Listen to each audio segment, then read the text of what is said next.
y Consejo de Seguridad de las Naciones Unidas.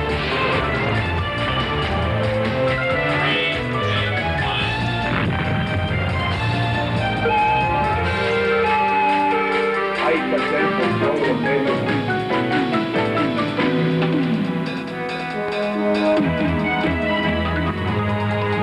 Porque la noticia, la información y la comunicación son decisivas. Sinopsis, el poder de la información. Ciudadano Carlos Andrés Pérez, ¿jura usted cumplir los deberes del cargo de presidente de la República y cumplir y hacer cumplir la Constitución y leyes de la República en el ejercicio de su mandato? Sí, juro. Si así lo hicierais, habrá cumplido con su deber. Si no, la patria, vuestra conciencia y Dios os lo demandarán. ¡Atención presente!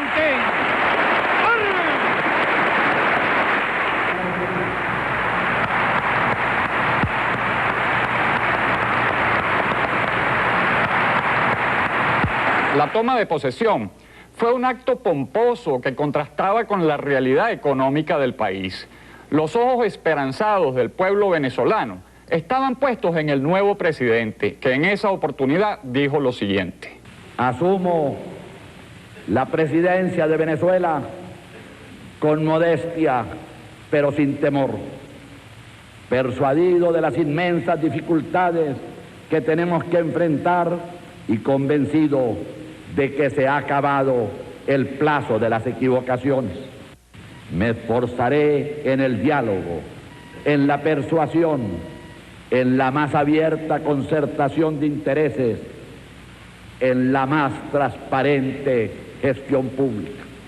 A pocos días de estar en el poder, Carlos Andrés Pérez solicitó en Consejo de Ministros la rectificación de la partida secreta por 250 millones de bolívares.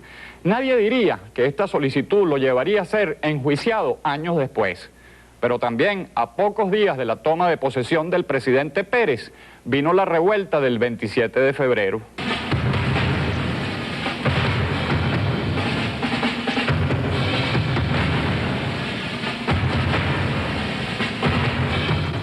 El hecho marcó a todos los venezolanos y los dirigentes hablaron de reflexionar y ofrecieron cambios. Quiero convocar en nombre del Gobierno Nacional a todos los sectores a unir sus esfuerzos para enrumbar a Venezuela hacia un gran destino.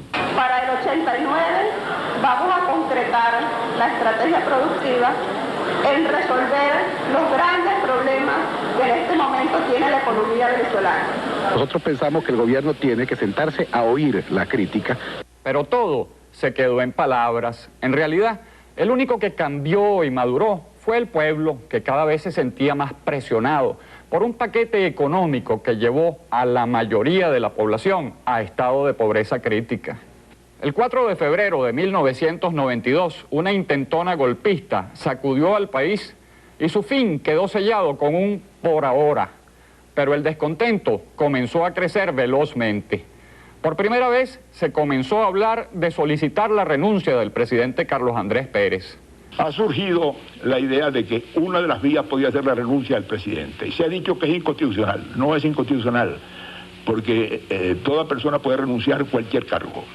Yo en ninguna forma cederé al cumplimiento de mis deberes constitucionales. También se habló de un referéndum revocatorio del mandato presidencial y adelantar elecciones. Ningún país del mundo se le ha ocurrido el disparate de que lo que el pueblo hizo en unas elecciones lo deshaga en un referéndum. La popularidad del gobierno y la credibilidad del presidente se fueron desmoronando. El país vivía en completa inestabilidad y angustia que desembocaron en un segundo intento golpista. Se llama a todo el pueblo venezolano para que salga a la calle. Y también, en noviembre de 1992, aquellos 250 millones de la partida secreta salieron a relucir cuando José Vicente Rangel denunció que se habían utilizado de manera fraudulenta. Posteriormente, el 11 de marzo, el fiscal general de la República solicitó un antejuicio de mérito al presidente de la República. Un hecho sin precedentes en nuestra historia. Era imposible que se usara estos fondos sin conocimiento del presidente de la República, y eso queda revelado por las declaraciones de los exministros y por las distintas actuaciones que están tanto en la Comisión del Congreso como en las demás actuaciones que se acompañan. El pasado 20 de mayo conocimos la decisión de la Corte Suprema de Justicia y Carlos Andrés Pérez se convirtió en el segundo presidente latinoamericano que es enjuiciado por presuntos delitos de corrupción en menos de un año. El primero fue el mandatario brasileño Fernando Collor de Mello. Hoy, la historia se repite aquí en Venezuela. Reconozco con inmenso dolor esta realidad, y no solo porque yo sea el objetivo de los mayores enconos a quien se le reclama, a quien se le declara la guerra y se le quiere conducir al patíbulo. Esta sentencia es una sentencia a favor del pueblo de Venezuela. Ha sido una ratificación de que las crisis políticas se resuelven dentro del camino, dentro del cauce previsto por la Constitución. Ha triunfado la honestidad. Va a ser, sin duda alguna, el comienzo de una lucha decisiva y a fondo contra la corrupción, que ahora sí es verdad que no va a tener cortapisas para llevarla adelante. En instantes, los detalles de la sentencia del siglo.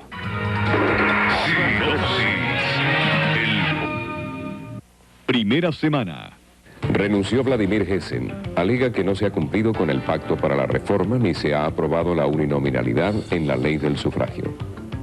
Renunció Antonio Ledesma, gobernador del Distrito Federal, porque va a continuar su carrera política y a buscar una curul en el Poder Legislativo.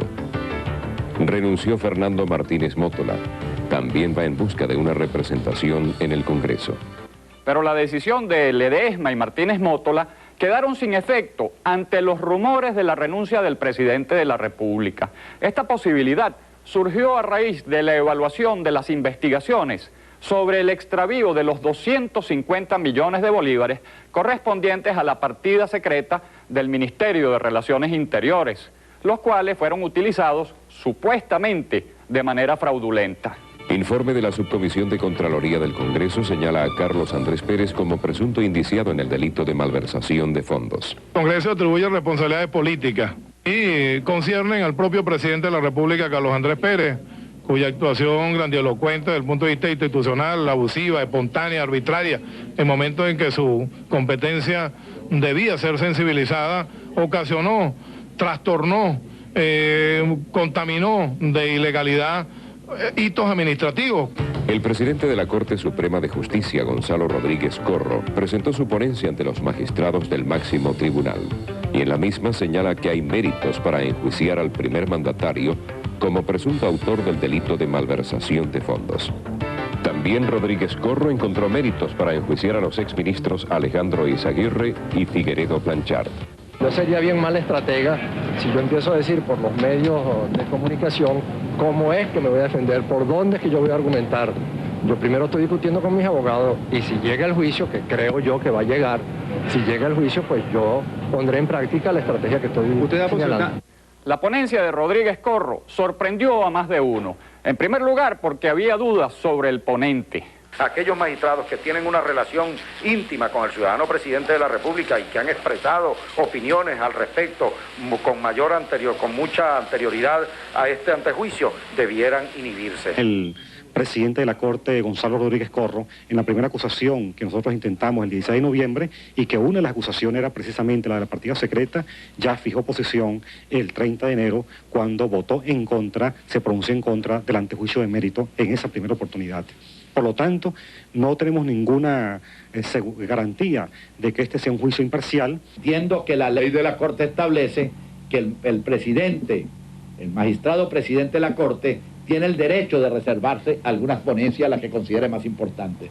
Y en esta materia que está procediendo. Pero si el periodista tiene la noticia de que este magistrado ha dicho que no cabe un juicio contra el presidente de la República, yo le recomiendo que se dirija a la Fiscalía para que recusen al magistrado. Eso es lo que debe hacer como buen ciudadano y buen patriota. Por otra parte, la ponencia se presentó mucho antes de lo esperado y el contenido de la misma sorprendió a mucha gente, incluso al propio presidente de la República. Para entonces se especulaba que de los 15 magistrados que componen el máximo tribunal, 7 pertenecían a Acción Democrática, 3 a COPEI y los 5 restantes eran independientes.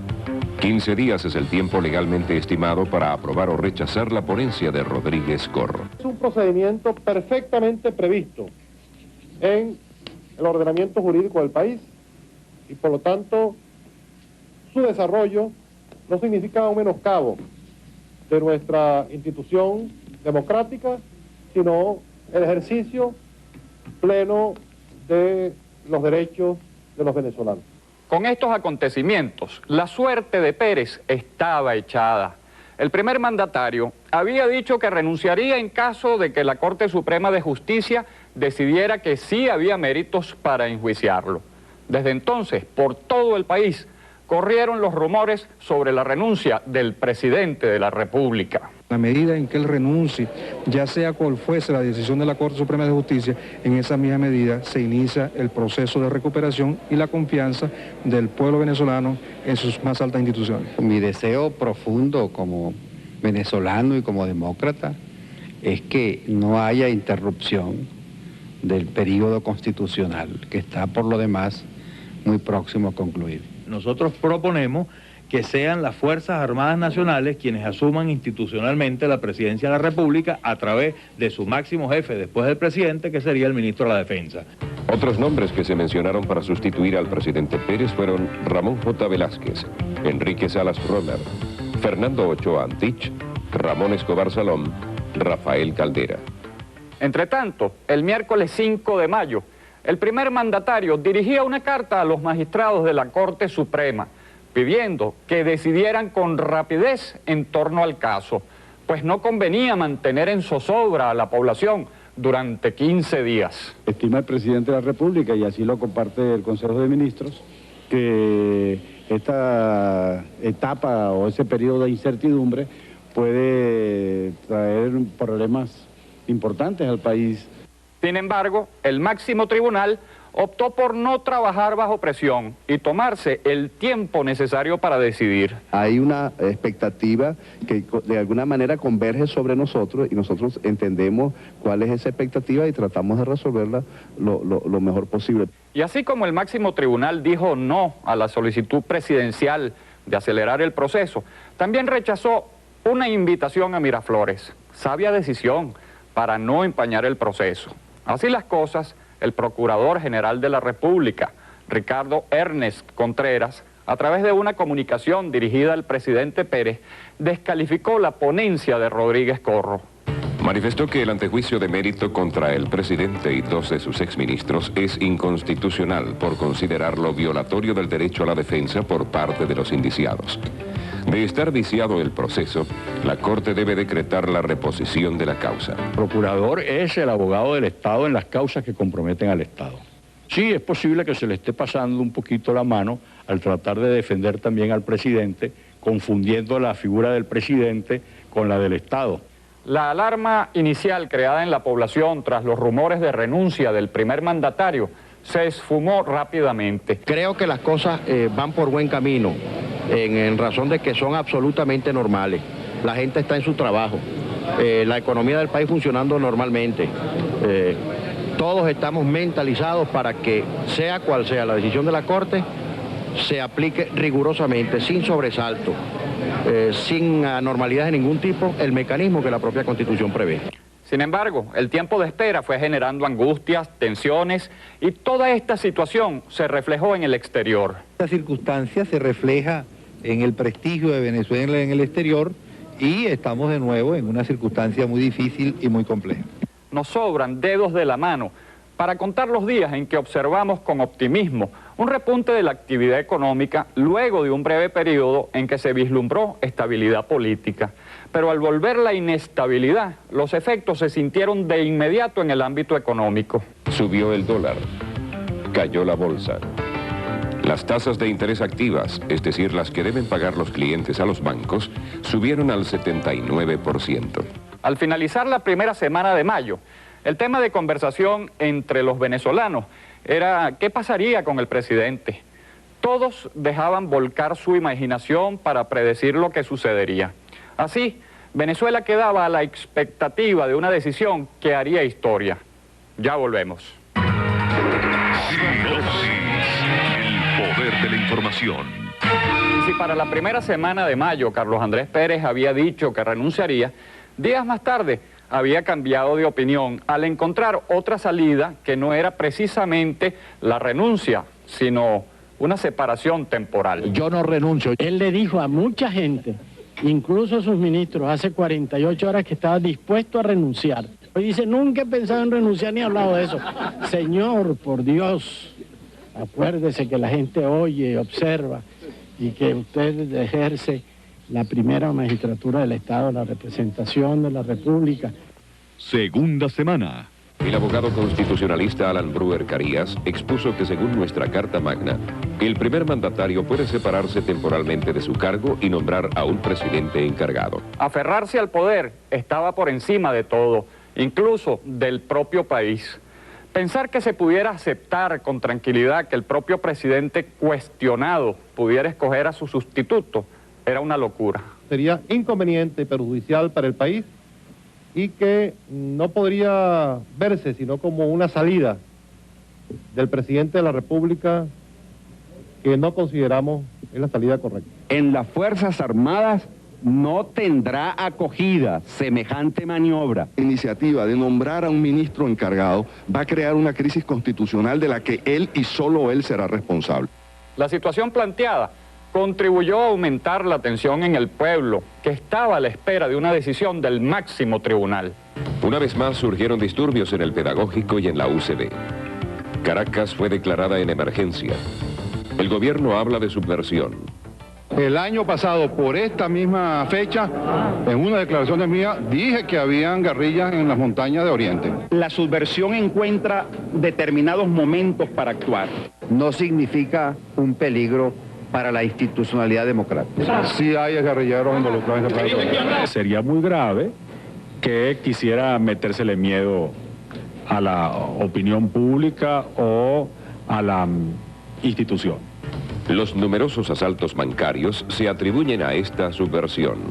Hay quienes aseguraban que el gobierno estaba jugando a la violencia y la desestabilización para justificar la represión e impedir la fluidez del proceso. Se oyen comentarios acerca de presiones a los magistrados de la Corte, lo cual es desmentido. Ese tipo de presiones personales, individuales sobre nosotros no existe. Yo no he sentido presiones de ninguna naturaleza, solamente el clamor de la colectividad que desea una sentencia justa y una sentencia rápida. Sin embargo, el magistrado Aníbal Rueda decidió renunciar a Acción Democrática. También el propio presidente de Acción Democrática, Humberto Cheli, señaló que Carlos Andrés Pérez debía renunciar. Si se produce la decisión favorable de la Corte, indiscutiblemente que pensamos que la mejor salida es la renuncia del presidente de la República. El presidente Pérez convocó a una reunión de urgencia para fijar medidas disciplinarias contra el presidente de Acción Democrática, Humberto Cheli. Así las cosas, el presidente Pérez estaba sin apoyo frente al pueblo y al país. Solo él sería el responsable de lo que sucediera con nuestra democracia. Y mientras esperábamos una trascendental decisión de la justicia venezolana, pudimos conocer cifras realmente alarmantes que indican el número de niños desaparecidos en lo que va de año. En lo que va de año, han desaparecido 156 menores, en su mayoría niños de 12 a 17 años de edad.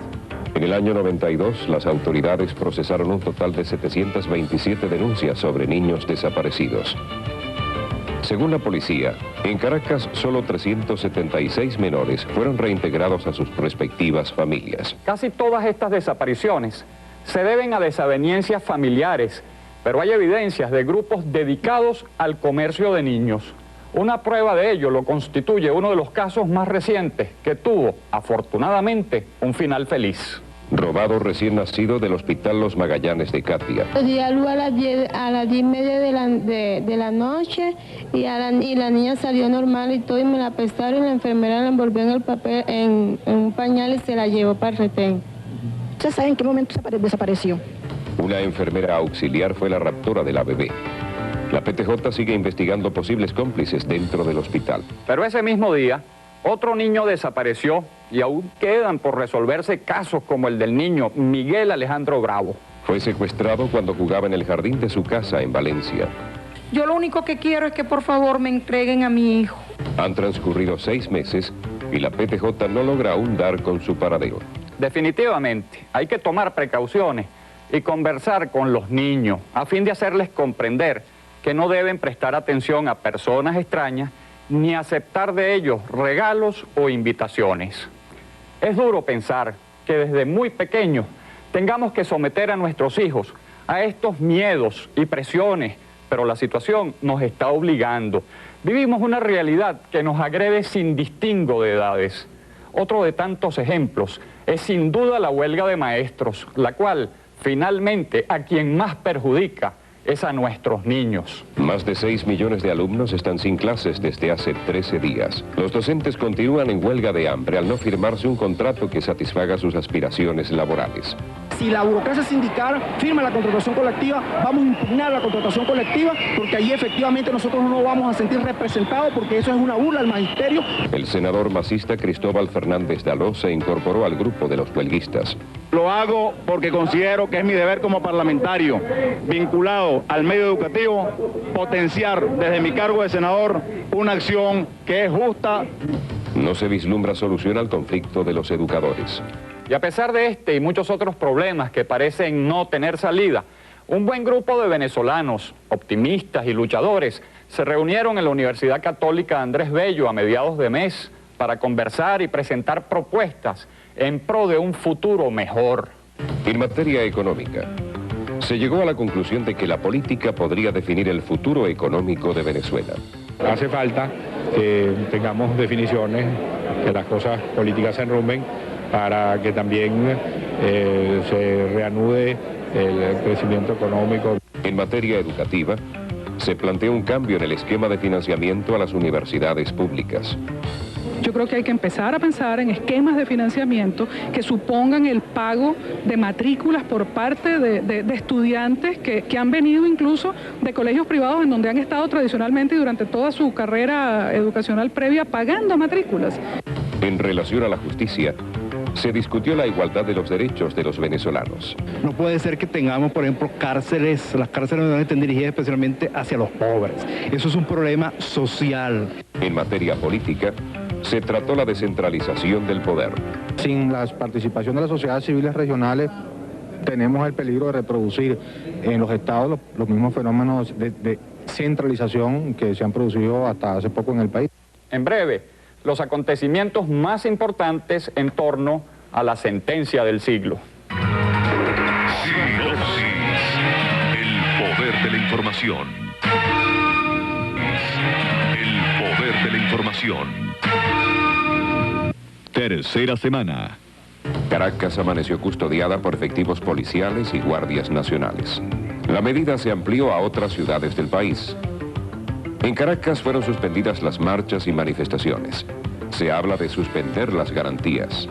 Se rumorea que el gobierno tiene interés en crear un ambiente de tensión. Si ocurre algo que altere el orden público, eso será obra del gobierno de Carlos Andrés Pérez y no de los sectores que están identificados con el enjuiciamiento del presidente. Este era el ambiente que reinaba cuando Venezuela entera esperaba la decisión de la Corte Suprema de Justicia en torno al antejuicio de mérito al presidente de la República. La tensión crecía también en Acción Democrática, al punto que su presidente, Humberto Cheli, era destituido del cargo. Tal decisión fue tomada durante el Comité Directivo Nacional de Acción Democrática. Hoy se me sustituye por haber sumado mi voz a quienes en el país desean que la corrupción sea exterminada. Luis Alfaro Ucero, secretario general, planteó la imposibilidad de seguir manejando a Acción Democrática con posiciones antagónicas entre él y Cheli. Y aunque los adecos negaron que existiera crisis en su agrupación política, no fueron convincentes. En realidad, lucieron frágiles y divididos en un momento particularmente difícil para el partido de gobierno. No creo pues que que pueda quedar resentimientos después de todas estas cosas. Viene de alguna manera a fortalecer la organización y ahora nos proyecta hacia afuera como un partido unido. Y tras 15 días de tensa calma por la espera, el 20 de mayo, en tan solo 2 minutos y medio, se despejaron todas las incógnitas en torno a la decisión de la Corte Suprema de Justicia. Se cumple con el deber de informar a la nación que la Corte Suprema de Justicia de la República de Venezuela, en la sesión de Corte en pleno convocada para el día de hoy, 20 de mayo de 1993, declaró con lugar la solicitud de antejuicio de mérito contra el presidente de la República, señor Carlos Andrés Pérez, y los exministros, senador Alejandro Izaguirre y diputado Reinaldo Figueredo Planchar. El fallo fue de 9 votos a favor y 6 votos salvados. El presidente Pérez se dirigió al pueblo venezolano luego de conocer la decisión. Si no abrigara tanta convicción en la transparencia de mi conducta que jamás manchará mi historia y en la seguridad del veredicto final de la justicia, no tengo inconveniente en confesar que hubiera preferido otra muerte. Procederé a entregarle el cargo al presidente del Congreso con el fin de que el Parlamento proceda a designar a la brevedad posible a quien ha de encargarse de la presidenta mientras se decide el juicio contra el presidente de la República. Pérez, como agraviado, tiene su versión de los hechos. Ramón Escobar Salón, como fiscal general, quien solicitó el antejuicio de mérito, tiene la suya.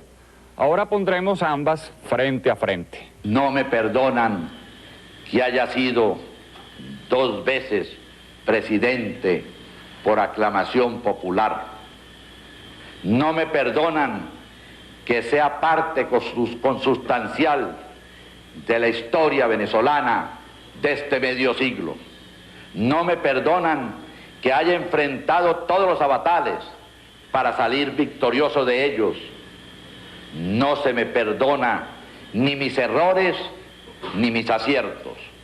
En la medida en que él vea esto como un problema personal, se va a equivocar y puede continuar equivocándose y contradiciéndose y además haciéndole un gran daño al país. El país contempló estupefacto cómo se ejercieron sobre los magistrados del alto tribunal las más desembosadas presiones. O quise envolverme en debates públicos mientras la Corte decidiera.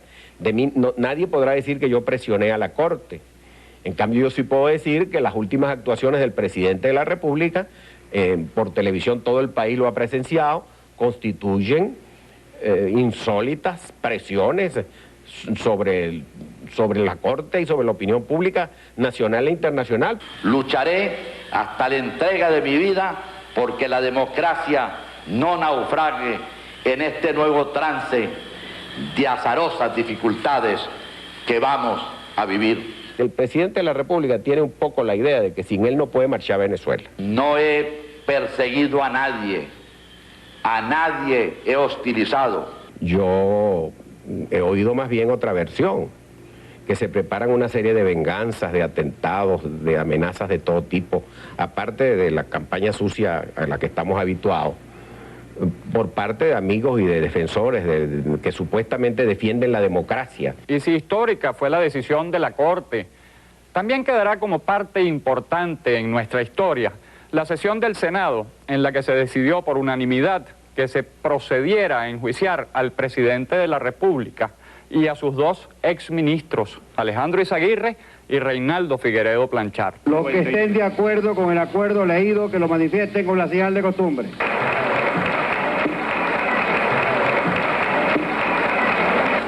Esta sesión, dada su trascendencia y luego de mucho insistir, fue transmitida en vivo y directo por los diferentes medios de comunicación. Para complacer, y debo admitirlo, fundamentalmente al ilustre senador vitalicio Rafael Caldera, nosotros autorizamos, o yo autoricé, como presidente del Congreso, la transmisión directa de esta sesión.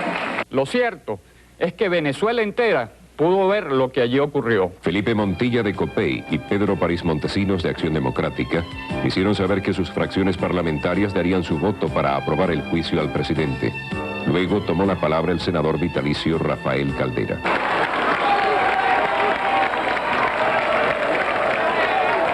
El expresidente plantearía una polémica que aún se mantiene, referente a cuánto debería durar Octavio Lepage en la presidencia de la República. Si alguien le ha insinuado a nuestro estimado colega, el senador Octavio Lepage, la idea absurda de que él puede llenar todo el tiempo de la vacante y hasta unos 90 días que por una interpretación muy retorcida del texto constitucional han salido a relucir, yo debo decirle aquí que le están dando un consejo que no solamente es totalmente infundado, sino muy peligroso.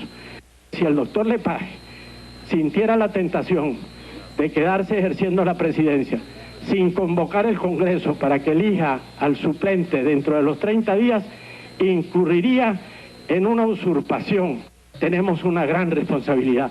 Yo no creo que deberíamos esperar los 30 días que nos concede la Constitución. Y ante las palabras de Caldera, Lepage, que no pensaba intervenir, tomó la palabra. El doctor Caldera pudo haber hecho su intervención sin agredirme, sin mencionarme ni agredirme.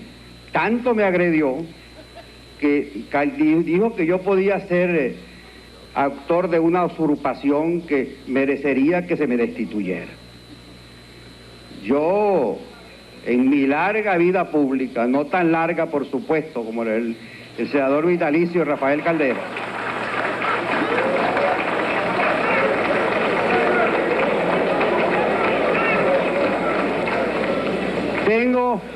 tengo el orgullo de haber llegado a estas alturas de mi vida con el reconocimiento colectivo de que soy un político honesto, un político honorable.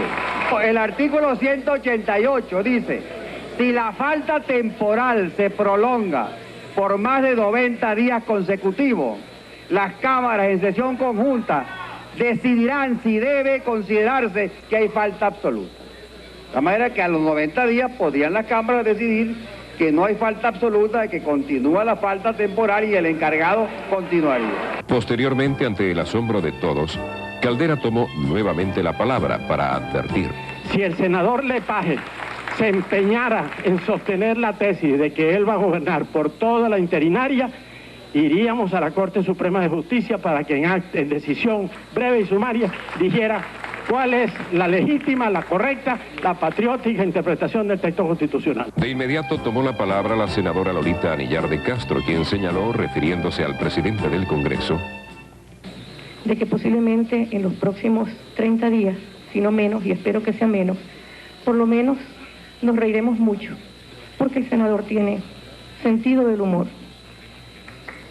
Pero lamentablemente su intervención era más apropiada para algún programa de televisión que creo que se llama Cuéntame ese chiste, que para un momento tan importante como este, en el que se debate prácticamente por primera vez el destino de la democracia en Venezuela. Sinopsis. El poder de la información. El poder de la información.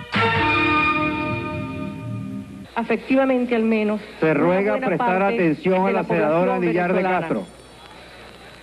Tras los dimes y diretes, las interrogantes, una que otra sonrisa, pita o aplauso, Octavio Lepage fue juramentado como presidente encargado. ¿Tiene previsto llamar al presidente Clinton o a algunos presidentes del Grupo de Río para informarle cuál es la situación política en este momento en el país?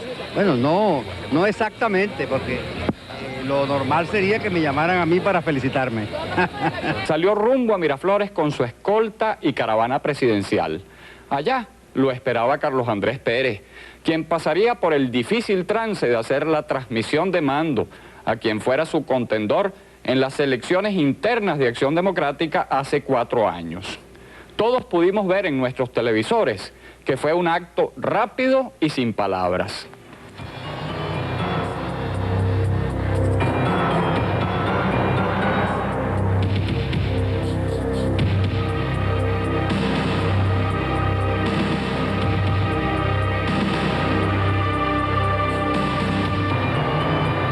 preguntas quedaban en el ambiente. ¿Cuánto tiempo estará como presidente? ¿Cómo será su gestión? ¿Sabrá enfrentar este reto?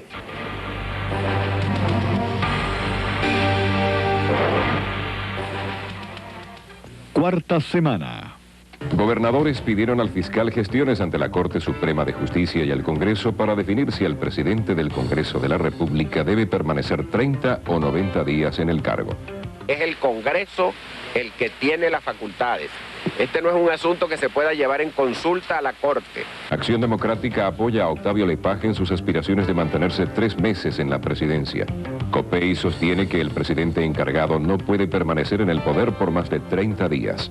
Surgen nuevas denuncias en contra de Carlos Andrés Pérez. El haber depositado en el Banco de Crédito y Comercio Internacional una cantidad de más de 26 millones de dólares por parte del Fondo de Inversiones, aún sabiendo que ese banco estaba siendo juzgado en otras partes del mundo por lavado de dólares. Por otra parte, gobiernos de diferentes países fijaron su posición acerca de lo que estaba sucediendo. El gobierno norteamericano aseguró que continuará respaldando la democracia venezolana e indicó que por ahora no haría pronunciamientos más específicos. Chile se mostró preocupado. Ecuador hizo votos porque Venezuela resuelva pronto sus problemas. Rafael Leonardo Callejas, presidente de Honduras, manifestó preocupación por los momentos que viven Venezuela y su amigo Carlos Andrés Pérez. Costa Rica desea que Venezuela supere la crisis dentro del marco constitucional. Mi nombre está presente en todas partes. En Centroamérica fui, lo digo también con satisfacción, factor decisivo para la pacificación de Centroamérica. Y que ahora parezca que este hombre que hizo todo esto es un vulgar fascineroso que lo que tenía interés es en apoderarse de unos dineros.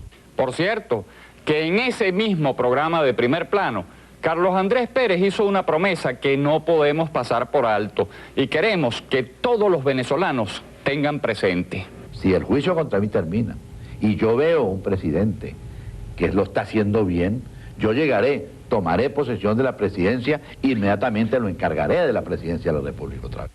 Aunque la decisión de enjuiciamiento al presidente no quiere decir que se haya ganado la batalla contra la corrupción ni contra la inseguridad, ni mucho menos que ya no existan los serios problemas económicos que vive el venezolano, es indudable que sienta precedentes de confianza y esperanza en el país.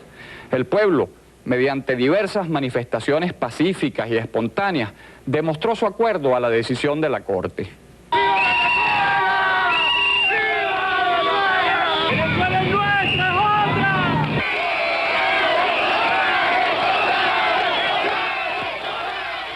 Un juicio trascendental ha comenzado en Venezuela.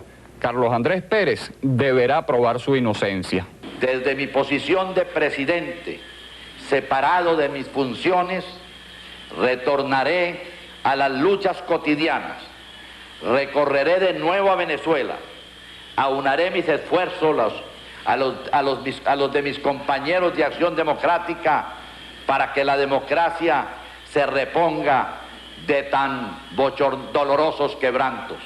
Quienes hemos sido y somos adversarios de la política del gobierno del presidente Carlos Andrés Pérez, debemos garantizarle todo el respeto necesario para que ejerza a cabalidad el derecho de defensa. Yo estoy convencido de que nuestros compatriotas no verían con agrado el que fuéramos a hacer supuestamente leña del árbol caído. Hace un año, Sinopsis salió por primera vez al aire cuando Venezuela vivía momentos posgolpistas de mucha inestabilidad y el pueblo exigía estar más informado. Mensualmente hicimos seguimiento a las informaciones, a las actuaciones de nuestros dirigentes. Nos mantuvimos críticos y sobre todo vigilantes. Muchas veces reflejamos una Venezuela oscurecida por los problemas y el pesimismo. Hoy sentimos que en el país está renaciendo la esperanza y la credibilidad en las instituciones democráticas. Hemos obtenido logros que debemos cuidar. El pueblo ha demostrado una vez más que quiere vivir en paz y en democracia. Y nos atrevemos a decir que a nivel internacional esto traerá buenos frutos. Una última cosa queremos decir, en este momento que vive Venezuela. A ciertos dirigentes políticos les ha costado muy caro darse cuenta que no se puede gobernar a espaldas del país, que el pueblo está obstinado de cogollos e intereses partidistas y sobre todo de corrupción. Una prueba de que algunos no han entendido lo que está sucediendo es no haber aprobado la uninominalidad total. Es el momento de ponerse a la altura de un pueblo que ha dado muestras de su grandiosidad.